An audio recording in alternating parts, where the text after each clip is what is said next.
একটা গল্প শুনেছিলাম। একদিন এক পাখি অন্য পাখিকে তার ভালোবাসার কথা জানায়। পাখিটি উত্তরে বলে, এখন তো তুমি আমাকে ভালোবাসো, কিন্তু যখন আমার খারাপ সময় আসবে ঠিক তখনই তুমি উড়ে চলে যাবে। উত্তরে পাখিটি খুবই ব্যথিত হয়ে পড়ে এবং আবেগী হয়ে তার দুটি ডানা কেটে ফেলে। তারপর সে বলে, দেখো, এখন তো আমার কাছে ডানাও নেই, আমি কখনোই তোমাকে ছেড়ে যাব না। তারপর তারা একসাথে জীবন কাটানো শুরু করে। একদিন সবকিছু ভেঙে তুমুল ঝড় আসার সম্ভাবনা দেখা দেয়। ডানা কাটা পাখিটি বলে, অনেক ঝড় হবে টের পাচ্ছি, তুমি আমার চিন্তা করো না, নিজের যান বাঁচাও, তুমি উড়ে যাও। সে সাথে সাথে উড়াল দিয়ে বিপদসীমার বাইরে চলে যায়।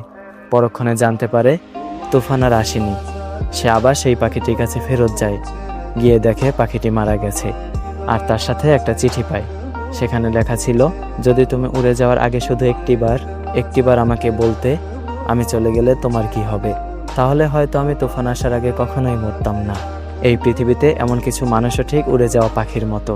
তারা চায় তাদেরকে কেউ সবটুকু দিয়ে ভালোবাসুক, আর যখন কেউ বাসে তাকে তার বিনিময়ে দেয় এক সমুদ্র পরিমাণে বেদনা। এই মানুষগুলো ওয়াদা হিসেবে শুনতে চায়, কখনো ছেড়ে যাবে না তো, কখনো বদলে যাবে না তো, অথচ একটা সময় পর এরাই ছেড়ে চলে যায়।